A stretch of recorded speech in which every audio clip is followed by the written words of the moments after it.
ಮಾನ್ವಿ ಪಟ್ಟಣದ ಕುಂಭಮೇಳದಲ್ಲಿ ಸೌಹಾರ್ದದ ಬೆಳಕು. ಭಕ್ತಾದಿಗಳಿಗೆ ಬಾಳೆಹಣ್ಣು, ನೀರಿನ ಬಾಟಲ್ ವಿತರಿಸಿದ ಮುಸ್ಲಿಂ ಯುವಕರು.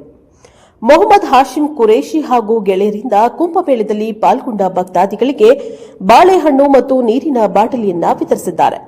ರಾಯಚೂರು ಜಿಲ್ಲೆಯ ಮಾನ್ವಿ ಪಟ್ಟಣದ ಟಿಪ್ಪು ಸುಲ್ತಾನ್ ಸರ್ಕಲ್ನಲ್ಲಿ ಮೊಹಮ್ಮದ್ ಹಾಶಿಂ ಕುರೇಶಿ ಕಾಂಗ್ರೆಸ್ ಯುವ ಮುಖಂಡ ಕುಂಭಮೇಳದಲ್ಲಿ ಪಾಲ್ಗೊಂಡ ಭಕ್ತಾದಿಗಳಿಗೆ ಬಾಳೆಹಣ್ಣು ಮತ್ತು ನೀರಿನ ಬಾಟಲ್ ವಿತರಿಸಿದ್ದಾರೆ. ಸೌಹಾರ್ದತೆ ಮತ್ತು ಮಾನವೀಯತೆಗೆ ಸಾಕ್ಷಿಯಾಗಿ ಮುಸ್ಲಿಂ ಯುವಕರು ಮಹಾಕುಂಭಮೇಳದಲ್ಲಿ ಪಾಲ್ಗೊಂಡಿದ್ದ ಹಿಂದೂ ಭಕ್ತಾದಿಗಳಿಗೆ ಬಾಳೆಹಣ್ಣು ಮತ್ತು ನೀರಿನ ಬಾಟಲ್ ವಿತರಣೆ ಮಾಡುವ ಮೂಲಕ ಗಮನವನ್ನ ಸೆಳೆದಿದ್ದಾರೆ. ಸಾವಿರಾರು ಭಕ್ತಾದಿಗಳು ಪಾಲ್ಗೊಂಡಿದ್ದ ವೇಳೆಯಲ್ಲಿ ಧಾರ್ಮಿಕ ಭೇದ ಮರೆತು ಮುಸ್ಲಿಂ ಬಾಂಧವರು ತೀವ್ರವಾದ ಜನದಟ್ಟಣೆ ಮತ್ತು ಬಳಲಿಕೆಯಿಂದ ದಣಿದಿದ್ದ ಭಕ್ತಾದಿಗಳಿಗೆ ಕುಡಿಯುವ ನೀರು ಹಾಗೂ ಬಾಳೆಹಣ್ಣುಗಳನ್ನು ವಿತರಿಸಿ ಅವರ ದಾಹವನ್ನ ನೀಗಿಸಿದ್ದಾರೆ.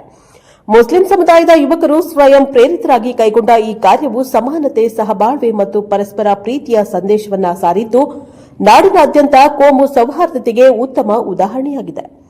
ಬ್ಯೂರೋ ರಿಪೋರ್ಟ್ ಎಂಡಿ ಗೌಸ್, ಪ್ರಶಾಪವ ಟಿವಿ, ಮಾನ್ವಿ.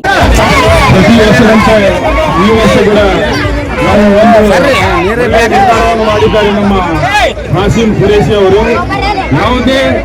ನಾವು ಹಿಂದೂ ಮುಸ್ಲಿಂ ಇಡೀ ಕರ್ನಾಟಕ ಹಿಂದೂ ಮುಸ್ಲಿಂ ಆದರೆ ನಮ್ಮ ಮಾನ್ವಿಯಲ್ಲಿ ಯಾವುದೇ ಜಾತಿಯವರಾಗಲಿ ವರ್ಗದವರಿರಲಿ ಪ್ರೀತಿ, ಪ್ರೇಮ, ವಿಶ್ವಾಸ ತೋರಿಸೋ ಕೆಲಸವನ್ನು ಮಾಡ್ತಾ ಇದ್ದಾರೆ. ಇವತ್ತು ಬ್ರೆಡ್ ಆಗಲಿ, ಫ್ರೂಟ್ಸ್ ಆಗಲಿ, ನೀರಿನ ವ್ಯವಸ್ಥೆ ಆಗಲಿ, ನಾವು ಎಲ್ಲ ಮಾನ್ವಿಯಲ್ಲಿ ಇಡೀ ಕರ್ನಾಟಕದ ಹಿಂದೂ ಮುಸ್ಲಿಂ ಅಂತಾರ.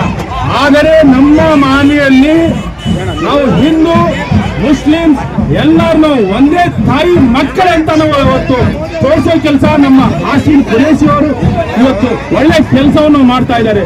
ಇವರಿಗೆ ಎಲ್ಲ ಜಾತಿ ವರ್ಗಕ್ಕೆ ಇವತ್ತು ಕಲ್ಮಠ್ ತಾತನವರಾಗಲಿ, ಜೀಶಾನ್ ಮುಫ್ತಿ ಸಾಹೇಬ್ ಆಗಲಿ, ನಮ್ಮ ಕ್ರೆಸಸ್ ಫಾದರ್ ಆಗಲಿ, ಈ ಎಲ್ಲ ನಾವು ಈ ಹಿರಿಯರು ಎಲ್ಲ ಇವು ನಮ್ಮ ಮಾರ್ಗದರ್ಶನ ಅಂತ ಹೇಳ್ಬೋದು.